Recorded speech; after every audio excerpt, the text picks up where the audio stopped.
Pai do Senhor, amados, essa é a Escola Bíblica Dominical e essa é a classe de líderes de GECEL. Sejam todos muito bem-vindos. Eu gostaria de fazer uma oração para nós iniciarmos a nossa aula, amém? Vamos orar. Pai querido, Senhor amado, em nome de Jesus, eu quero te agradecer, Senhor, por estarmos reunidos, Senhor, para essa aula. Eu quero te agradecer, Senhor, por todos que estão aqui presentes, né, Senhor Deus, online. Eu quero orar também por aqueles que vão ver depois esse vídeo.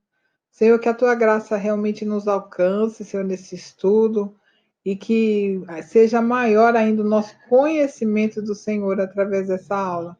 Senhor, nós queremos nos aproximar mais de ti, te conhecer melhor, e também te agradecer por essa graça, Senhor Deus, que é a matéria dessa aula de hoje. Muito obrigada, meu Deus, por cuidar de nós. Abençoa nós, reunidos, e também a todas as classes reunidas nessa hora, que o Senhor possa usar grandemente cada professor, cada aluno, Senhor, para que tenhamos maior conhecimento do Senhor. Obrigada, nós te amamos. Em nome de Jesus, amém. Amém, querida? Então, é a Escola de Formação de Líderes, não é? A lição 13, a superabundante graça. Eu vou colocar aqui só o meu cronômetro aqui para eu não extrapolar, né? Na aula. Então vamos lá, então, a Escola de Formação de Líderes, lição 13, a superabundante graça.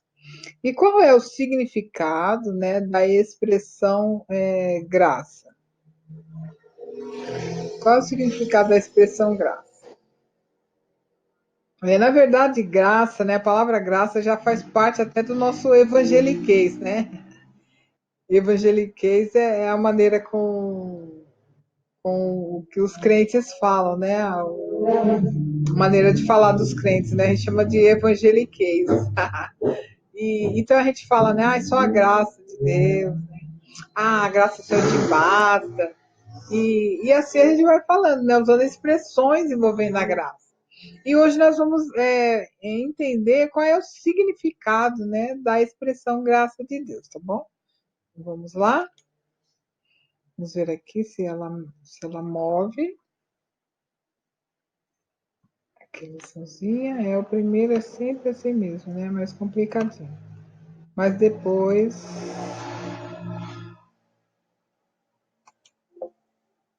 ela vai direitinho.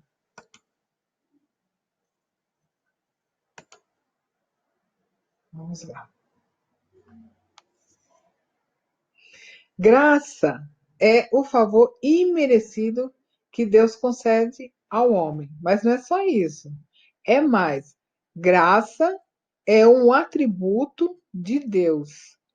É sua bondade para com o ser humano pecador, que não merece o seu favor. Então, a graça é um favor imerecido de Deus e também é a expressão da sua bondade, né? A bondade faz parte do caráter de Deus.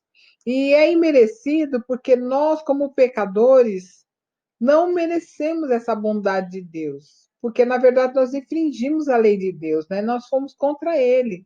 Nós investimos contra ele através do pecado.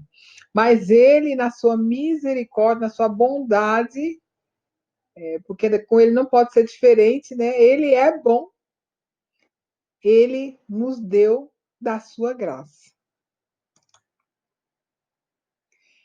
A graça nas Escrituras. A graça de Deus age em todas as dimensões das necessidades da pessoa humana.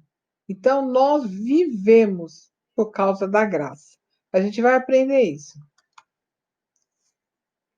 A Bíblia toda, a graça se manifestou em 3 estágios. Então, o primeiro estágio, Deus comissionou exclusivamente o povo de Israel como povo da promessa, para que através da lei de Moisés o mundo o conhecesse. Então, Deus formou um povo, né, a partir de Abraão, né?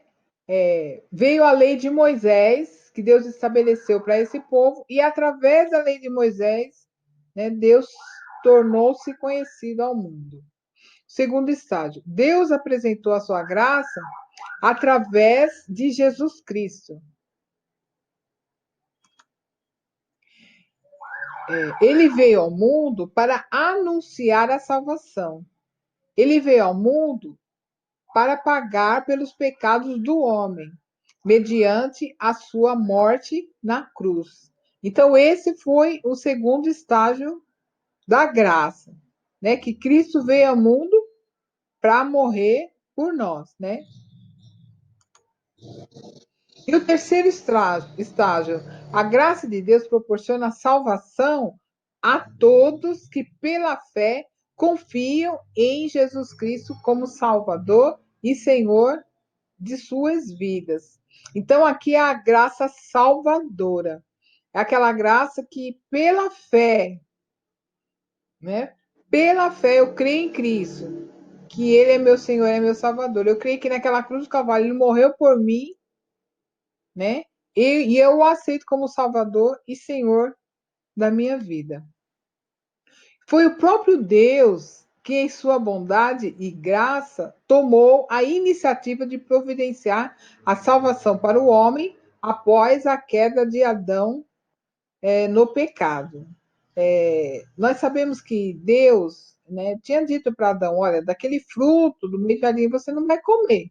Se você comer daquele fruto, você certamente morrerá.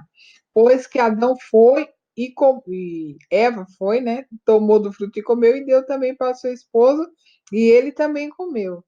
Então, a partir daí, houve a queda do homem, né? O pecado entrou no homem, né? E entrou em Adão. E passou para todos os homens, né? Por isso que todos pecaram.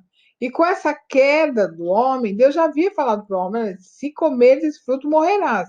E a morte não era assim, poxa, o homem ia cair duro ali no chão. Pá, não. A morte significava ali separação de Deus. E verdadeiramente o homem foi separado de Deus, ele foi expulso até do jardim do Éden, né? Então, Deus, por não querer que o homem ficasse longe dele para sempre, separado do homem, daquele que ele criou, Deus fez o quê? Ele tomou a iniciativa, né, e providenciou salvação para nós, através da sua graça. Em relação a Israel, tudo foi por graça. Deus, por seu propósito, formou este povo do nada, a partir de Abraão. Olha só a graça de Deus ao criar um povo para ele. Deuteronômio 7, de 6 a 9. Deus formou um povo para ele, né? Propriedade exclusiva. Deuteronômio 7, de 6 a 9.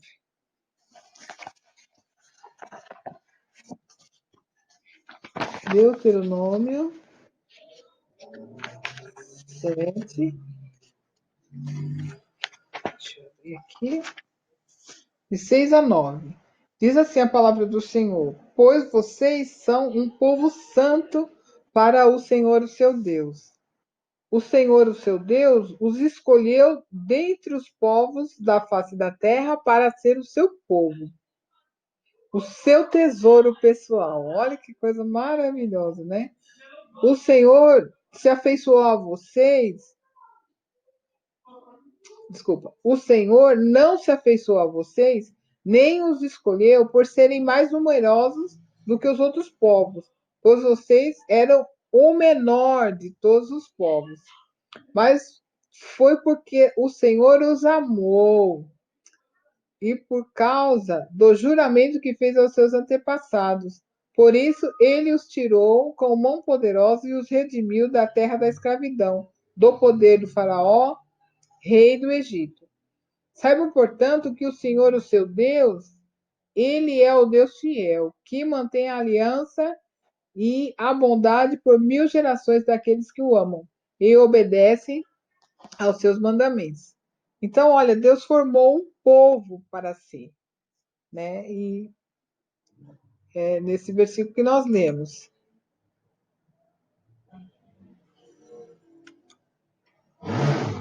A graça de Deus se revela à humanidade através de duas maneiras: a graça comum e a graça efetiva.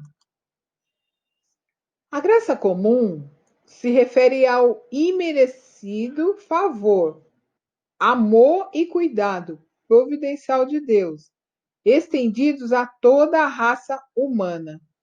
Deus derrama suas bênçãos tanto sobre os salvos quanto sobre os descrentes. Então, essa graça comum, né? Esse favor imerecido, cuidado de Deus, providência de Deus, tudo isso foi estendido para toda a raça humana, né? Deus faz chover, né, para os justos e injustos, né? O sol nasce para todos. Então, essa é a graça comum de Deus. São benefícios de Deus, são dádivas de Deus para todos. Vamos ler Salmo 145, 8, 9 e 10. Salmo 145, 8, 9 e 10. Diz assim: O Senhor é misericordioso e compassivo, paciente e transbordante de amor. O Senhor é bom para todos, a sua compaixão alcança todas as suas criaturas.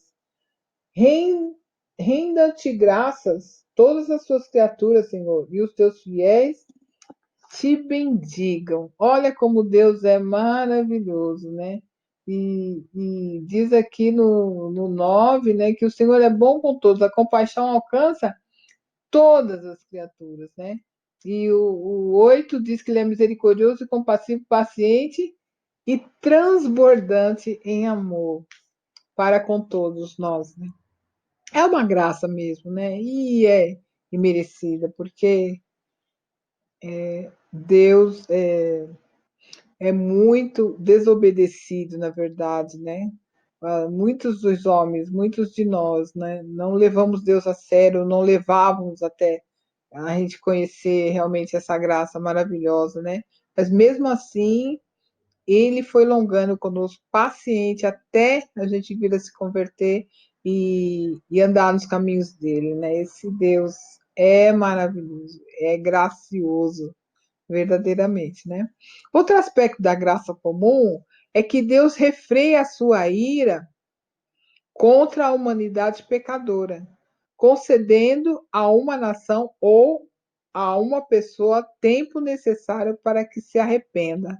Olha, essa graça mostra que Deus é longânimo para conosco, né? Ele não quer que ninguém se perca.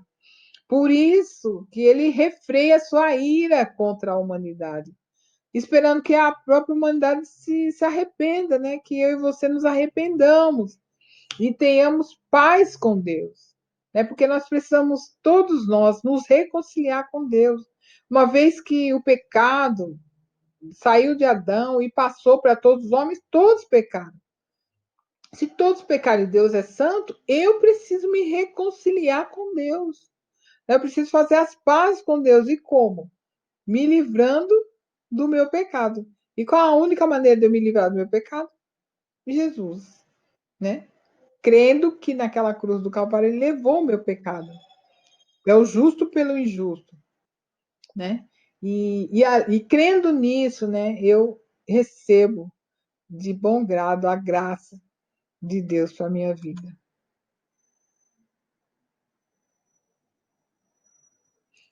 A graça comum também pode ser constatada na obra do Espírito Santo, quando este move o coração de uma pessoa ao persuadi-la e convencê-la da necessidade de buscar a salvação por intermédio de Jesus Cristo. Então, quando o Espírito Santo convence a pessoa do pecado, da justiça e do juízo, essa graça comum também é constatada, né? porque é o Espírito Santo quem convence a pessoa. Então, esse ato de convencimento também faz parte da graça comum, né, de Deus, ou seja, é a chance, né, que Deus está dando para a pessoa de se arrepender através do Espírito Santo de Deus. A graça efetiva é a segunda maneira de Deus revelar seu favor à humanidade. Então, a gente viu primeiramente a graça comum, que abrange a todos, né? E agora a gente vai ver essa graça efetiva. É a graça que produz salvação na vida dos indivíduos que depositam sua fé na morte de Cristo e no sangue que ele derramou na cruz para a remissão dos seus pecados. Então, essa salvação essa segunda salvação, né, a graça efetiva, né, ela é estendida, né, somente àqueles que, pela fé, creem na morte de Cristo e no sangue que ele derramou na cruz. Então, somente essas pessoas, né, se apropriam da graça, porque essa graça é recebida, né, apropriada pela fé. A graça efetiva se manifesta quando ocorre a conversão. Não é por isso que é para indivíduos, né, que se convertem de verdade, né, que creem em Cristo mesmo. No momento do convencimento que o Espírito Santo efetua, quando alguém recebe as boas novas de salvação. Então, nesse momento que a pessoa se converteu, ela recebeu a Cristo, né, as boas novas de salvação, ali essa graça é efetivada. Glória a Deus na vida da pessoa. A graça para a salvação. Então, a graça nunca incorre em dívida, pois o que Deus concede, concede-o como favor, e não poderemos recompensá-lo ou pagá-lo, ou pagar-lhe, né? E é verdade, né? Então, essa graça para a salvação é uma graça que nunca incorre em dívida, ou seja, não é um pagamento que eu estou fazendo para Deus, né? Eu recebo essa graça, essa salvação de graça, pela fé. Então não é por obras, não é pelo que eu faço que eu vou ser salva, mas é pelo que Jesus já fez. Então Jesus já me deu essa graça, né? Esse favor imerecido. Eu não merecia e ele me deu, ele morreu na cruz no meu lugar. Então, a mim basta somente crer nisso, né? Crer que naquela cruz do Calvário ele levou o meu pecado e assim eu me aproprio dessa graça, né? E não tem como, não tem outro meio de ser salvo, a não ser através de Cristo Jesus, porque eu não posso pagar a minha salvação para Deus. Não é? O único que poderia pagar mesmo é Jesus, que não tinha pecado. Né? Ele morreu no nosso lugar, ele não tinha pecado, e morreu, pagou a dívida no nosso lugar. Mas nós não podemos fazer nada para ganhar a nossa salvação. Nós temos realmente que passar por Jesus mesmo e aceitar essa graça, né? Que é de graça. Efésios 2, 8 e 9, ele explica direitinho isso, né? Olha,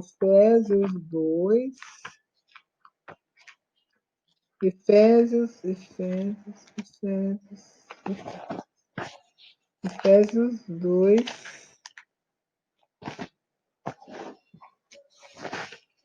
olha só, Efésios 2, 8 e 9 diz assim: pois vocês são salvos pela graça, por meio da fé. E isso não vem de vocês, é dom de Deus, não por obras, para que ninguém se glorie, porque somos criação de Deus, realizada em Cristo Jesus, para fazermos boas obras, as quais Deus preparou antes para nós as praticarmos. Então, as boas obras é uma consequência de sermos salvos, não é um fim em si mesmo, né? Eu não faço boas obras para ser salvo. Na verdade, eu pratico as boas obras porque eu sou salvo. né? E eu não fiz nada para ganhar essa salvação. Muito pelo contrário, né? Essa salvação me foi dada por Deus. É uma dádiva, né? É um favor imerecido. Eu não merecia, mas Ele me deu. Glória. Porque o pecado não terá domínio sobre vós, pois não estáis debaixo da lei, mas da graça, né? Está lá em Romanos 6,14. É verdade. Agora eu estou debaixo da graça. O pecado já não me domina mais, porque o meu pecado, aquilo que me condenava, Jesus já levou na cruz do Calvário. Agora Deus me vê como justa. Eu sou justa na presença de Deus, né? Então, a lei que me condenava agora não tem mais esse peso sobre mim, porque eu estou debaixo da graça. Olha, essa obra operada em nós é a graça de Deus, que garante que, mesmo estando sujeitos a pecar, em Cristo não seremos mais escravos do pecado. Então, ainda estou na carne, ainda sou propensa a pecar, até se eu pecar, eu preciso pedir perdão a Deus, confessar o meu pecado. Ó Senhor, eu menti. Ó Senhor, eu errei, né, com o meu irmão. Eu tenho que nomear o meu pecado e pedir perdão para Deus. E pecado sem querer, né? Porque a gente vai ver mais para frente que aquele que está em Cristo não vive pecando mais. Na verdade, ele não é mais escravo do pecado, ele agora serve a justiça de Deus. Então, ele não vive pecando. Mas, acidentalmente, como a gente está na carne, às vezes a gente peca, né? A gente falha. Fazer o quê, né? Pedir perdão. Pede perdão a Deus, se reconcilia com ele novamente, né? Então, em 2 Coríntios 12:9, olha só o que nos diz 2 Coríntios 12:9.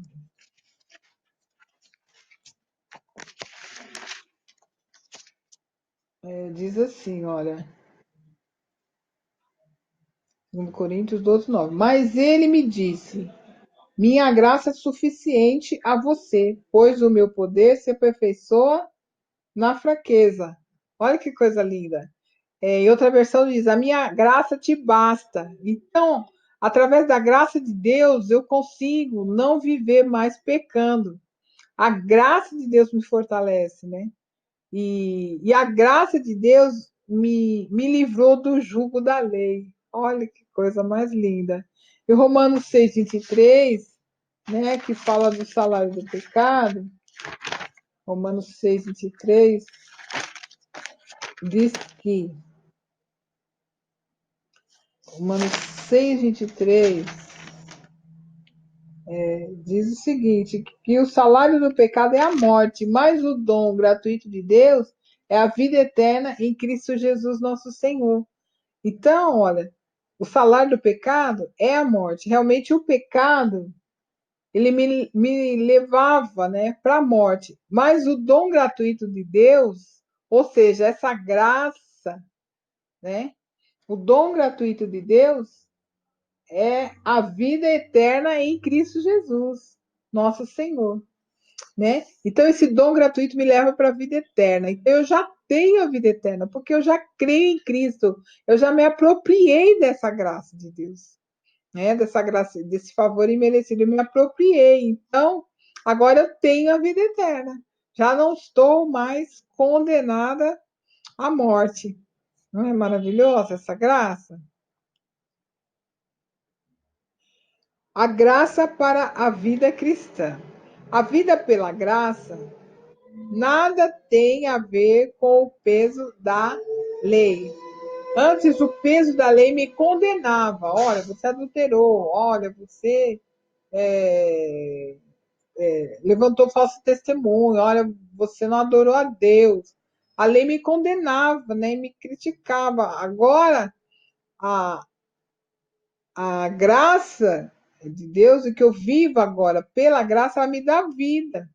E eu não estou mais debaixo desse peso de lei. Olha, Romanos 5:17-20. Olha como a graça anulou, né, a minha culpa. Olha, diz assim, ó, Romanos 5:17-20. 17-20 diz assim: se pela transgressão de um só A morte reinou por meio dele, a transgressão de um só de quem? De Adão, né? Muito mais aqueles que recebem de Deus a imensa provisão da graça e a dádiva da justiça reinarão em vida por meio de um único homem, Jesus Cristo. Então, a graça veio por Cristo.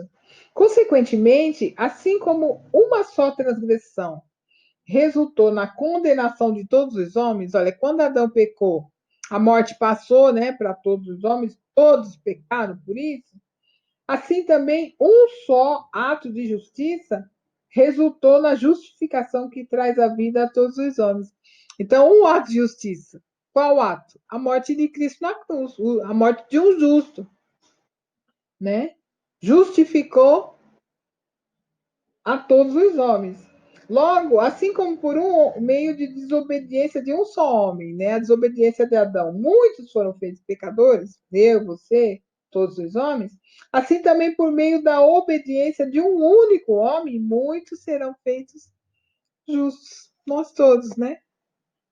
A lei foi introduzida para que a transgressão não fosse ressaltada, mas onde aumentou o pecado, transbordou a graça.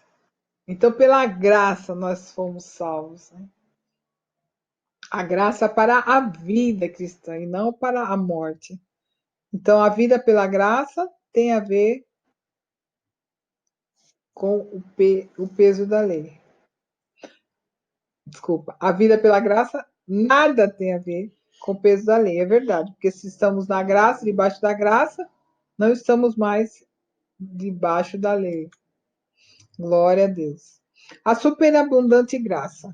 O amor de Deus é maior que todo o pecado. Onde abundou o pecado, superabundou a graça. Então nós continuaremos por isso pecando? Foi o que nós vimos, né? Deixa eu tomar só um pouquinho de água.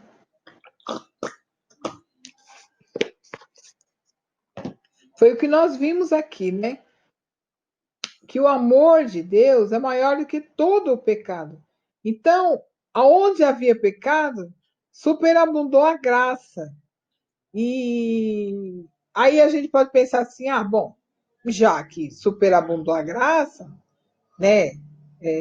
O amor de Deus é maior que o pecado, então eu já estou livre de pecado, beleza. Então eu posso até continuar pecando. Né? Já que superabundou a graça, continuaremos então pecando? Não, de maneira nenhuma. Na verdade, nós fomos salvos pela graça de Deus. E justamente essa graça que nós já vimos anteriormente, essa graça nos dá forças para não pecarmos contra Deus. Essa graça é o poder de Deus para não pecar. A tua graça nos basta, né? Foi o que o apóstolo Paulo falou. Foi o que Deus falou para o apóstolo Paulo: a minha graça te basta. E basta para cada um de nós. Né? Essa graça nos ajuda a ficarmos firmes e servirmos a justiça, não ao pecado. Olha só que coisa linda. Aqui, Romanos, eu fechei aqui a palavra, mas é Romanos 6, 17 a 20. Nós lemos o 5, né, 17 a 20. Agora nós vamos ler o 6, 17 a 20 de Romanos. Romanos 6,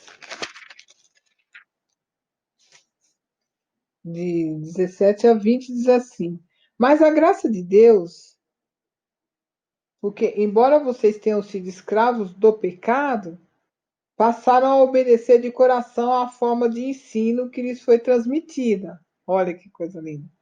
Vocês foram libertados do pecado e tornaram-se escravos da justiça. Falo isso em termos humanos por causa das suas limitações humanas. Assim, como vocês ofereceram os membros do seu corpo em escravidão à impureza e à maldade, que levam à maldade, ofereçam-nos agora em escravidão à justiça, que leva à santidade. Então ele falou: olha, já que vocês escravam do pecado antes e ofereciam seus corpos à maldade por maldade, agora vocês vão oferecer seus corpos para a justiça, para viver em justiça. Olha que coisa linda. E é verdade. Então nós vamos viver pecando, continuarmos pecando? Não, não, porque agora a gente não é mais escravo do pecado, nós somos escravos da justiça. E é de bom grado, né? É de bom grado. Aqui diz a palavra de Deus, olha, no versículo 17, né? Porque, ó, mas a graça de Deus, porque, embora vocês tenham sido escravos do pecado, passaram a obedecer de coração a forma de ensino que lhes foi transmitida. A forma de ensino que nos é transmitida. Qual que é? A Bíblia, né? Essa é a palavra de Deus que nos foi transmitida depois que nós conhecemos a Cristo e nós de bom coração, né? Nós obedecemos essa forma de ensino agora. Antes nós éramos escravos do pecado, estávamos sujeitos, estávamos é, cabisbaixos, estávamos mortos, mas agora nós temos vida. E essa graça nos trouxe vida. E para nós é um prazer ser escravo da justiça, porque agora o pecado já não nos domina mais e nós somos da justiça com muita vontade, muita alegria, né? Com muita espontaneidade, de coração, né? Ah, que coisa linda, oh meu Deus, que benção, que benção, que benção. Então, a graça, ela é multiforme. É por meio dessa graça que as pessoas podem alcançar o que de fato importa para a vida delas no presente e na eternidade: salvação e vida em Cristo Jesus. Então, através dessa graça, nós podemos alcançar o que de fato importa, né? Que é a nossa salvação e também a nossa vida eterna e por vir também. Então, a vida eterna nós já temos hoje. E depois nós vamos passar em uma eternidade com Deus, mas essa vida eterna já está garantida, né? E essa salvação e vida em Cristo Jesus. É tremendo, nós já somos salvos hoje.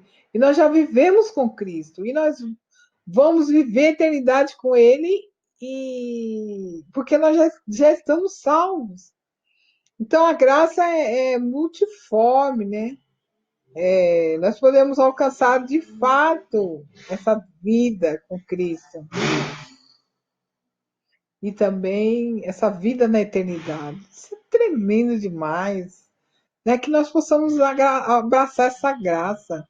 Que você, líder, ensine seus liderados, né? Essa graça de Deus, que é uma graça abundante, né? Superabundante graça. E é verdade, nós não merecemos agora, mas Deus nos deu através do seu Filho Jesus Cristo, né? Através da morte dele na cruz.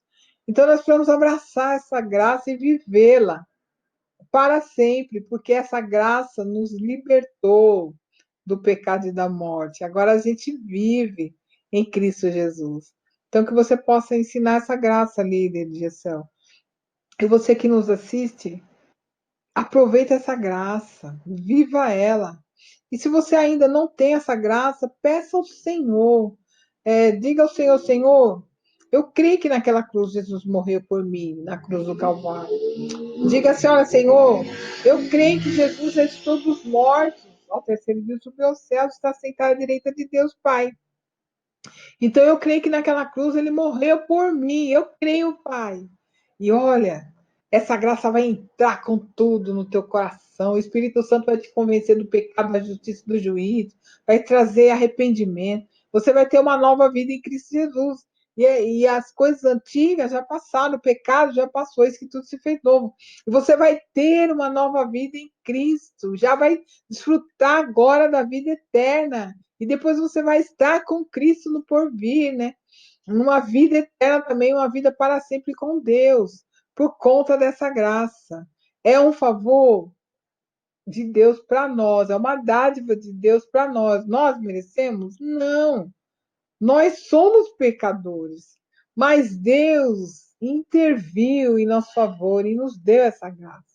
Então, toma posse dela. Né? Em nome de Jesus, vamos viver essa graça que nos foi dada. Em nome de Jesus, vamos servir a Deus através dessa graça. Vamos glorificar o nome dele e vamos levar essa graça às pessoas que ainda não conhecem, né, a Deus, porque a graça comum é para todos, né? Mas a graça salvadora é só para aquele que crê.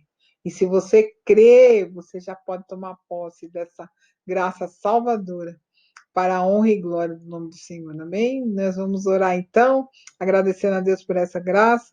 Eu quero agradecer e orar pela sua vida também, para você que não tem ainda a graça de Deus, que Deus possa te conceder a ela em nome de Jesus, amém? Paizinho querido, Deus amado, eu quero te agradecer muito, muito, muito por essa graça maravilhosa, essa graça salvadora. Eu quero te agradecer pela graça comum também. Senhor, eu quero agradecer, ó Deus, pela salvação em Cristo, que é tão maravilhosa. Eu quero te pedir, Paizinho, que o Senhor, na sua misericórdia, conceda graça àqueles que estão ouvindo agora essa palavra que ainda não tomaram posse dela. Espírito Santo de Deus, convence do pecado, da justiça e do juízo cada vida que está ouvindo e ainda não aceitou o Senhor Jesus como Senhor e Salvador. Convence o Espírito Santo que essa pessoa possa se arrepender de seus pecados, se arrepender de ter errado, andado longe de Deus, errante, fazendo o que achava melhor.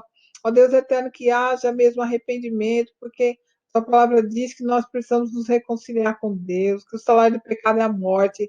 E se a pessoa não se reconciliar com Deus, ela não vai poder ter a vida eterna, não vai poder morar contigo, Pai. Então tem misericórdia, Espírito Santo, explica para eles aquilo que eu não consegui explicar, explica, Espírito Santo, pela tua bondade, e que haja salvação, que haja libertação, em nome do Senhor Jesus, através dessa aula. Ó Deus eterno, e muito obrigada, Senhor, por essa graça tão maravilhosa. Obrigada por ter tomado a iniciativa, Pai. Obrigada por me atrair de novo a Ti. Obrigado por me reconciliar com o Senhor. Obrigada, Jesus, pela salvação. Obrigada, Jesus, por essa graça maravilhosa. Obrigada, meu Deus, por esse favor imerecido que eu não merecia, mas por amor a Cristo o Senhor me concedeu e eu te agradeço. Obrigada, obrigada, obrigada. E eu oro agradecida em nome do Senhor Jesus. Amém e amém. Quero agradecer a você que ficou comigo até aqui. Que Deus te abençoe e vamos desfrutar dessa graça, esse favor imerecido de Deus para as nossas vidas. Em breve nos vemos, eu creio. Em nome de Jesus. Deus abençoe você. Fique na paz do Senhor. Um beijo. Tchau.